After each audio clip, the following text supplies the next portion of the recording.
you can't see it.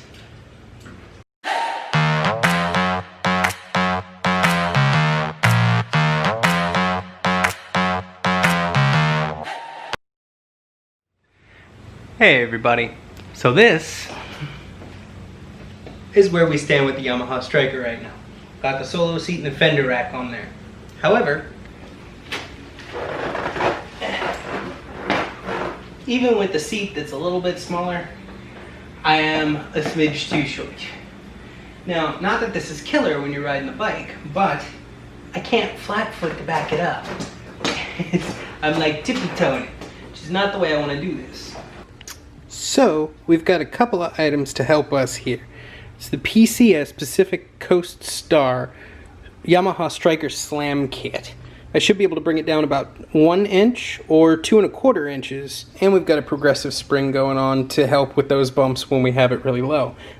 And for those of you who are curious, this is the Z1R Parts Unlimited Solo Seat. It is the full-size solo seat, which gives me the ability to put a backrest in there if I ever wanted. I was more concerned with the fact this is 1 inch further up and 1 inch shorter than the original seat. You can actually see that when I line them up side by side. This one's a little taller and it's a little further back. I wanted something that would push me forward because I am a little guy. And while I was at it, I got the fender rack. This is actually the Yamaha Star Striker official genuine accessory fender rack. It's all pointy and stuff, so it just kind of looks cool with the bike as a whole. But anywho, the end goal here is actually to get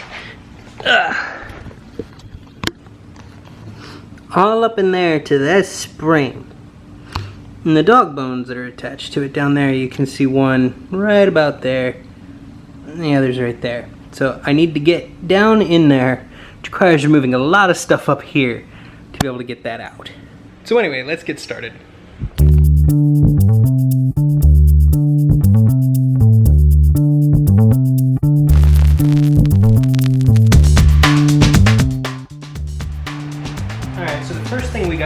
Take out the battery box, just basically all of this needs to come out in order for us to get to these upper links. So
there's the first shock bolt.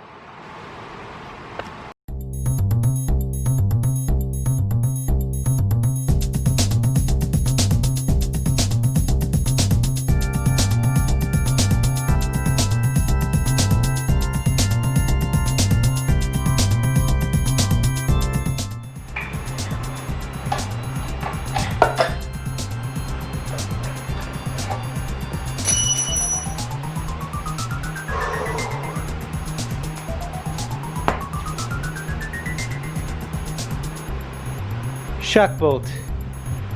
One of two.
And now for my next trick, it requires a couple of ratchet straps, the spring, a jack, and something to make sure you don't scratch the spring. So, what we're gonna do is we're gonna take this, and we're gonna feed it through right underneath the top of the spring. Okay, so we have a hook there. And then we're gonna secure it somewhere. We're gonna hook it to the back wheel here because that's what I feel like doing. Okay, that's probably about good. Just enough to where it's solid. It's not going anywhere in that direction. Then we're going to take a second strap, there it is, and we're gonna do the same thing. And the big trick is to make sure that you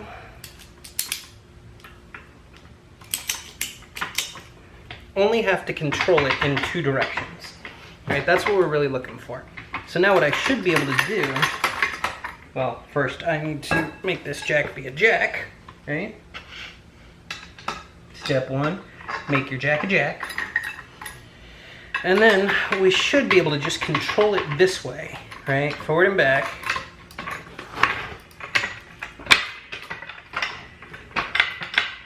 And have a complete and utter failure of this project. Hang on. Too many things are rolling. Just a moment. Yeah. Let's try that again. Now normally this would work great, but this spring is hardcore, so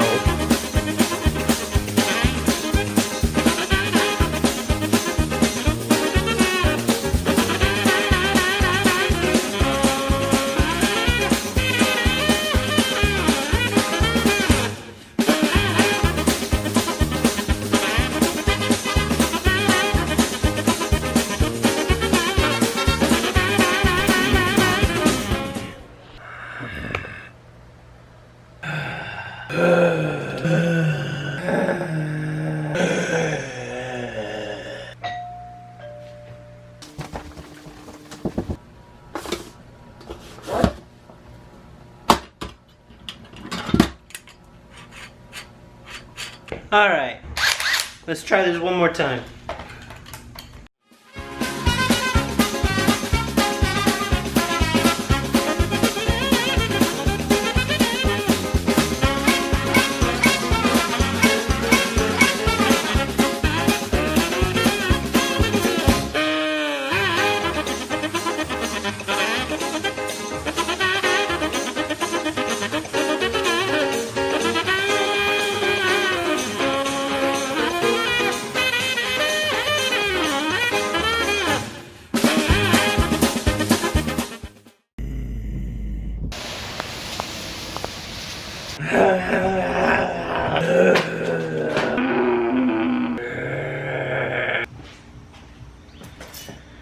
So I gave up.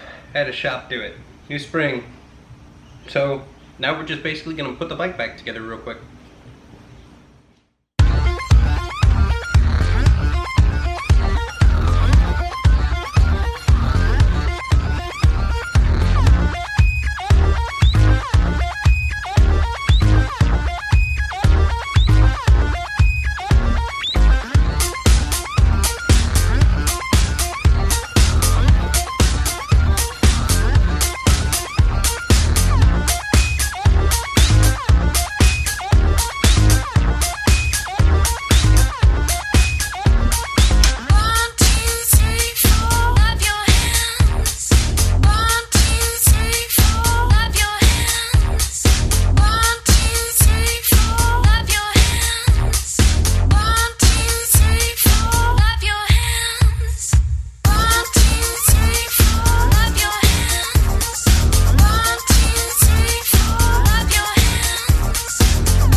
2¼ inches lower, I flat footed just fine.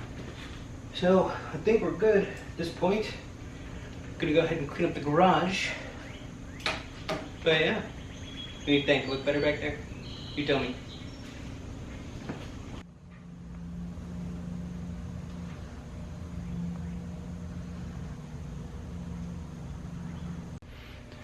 Okay, but at this time, I'm hot, I'm sweaty, I'm a mess. I have a garage to clean up. And I need a break. It only took 7 days. But the next time we get into the garage, we'll go ahead and give her a bag and a side license plate. So if you like what I'm doing, go ahead and leave me a like down below. And if you want to see my videos as they come out, go ahead and click that subscribe button over on my toolbox there. That'll help me out a lot too. But that's all I got for today, so I'll see all you guys and gals on the flip side. Ugh.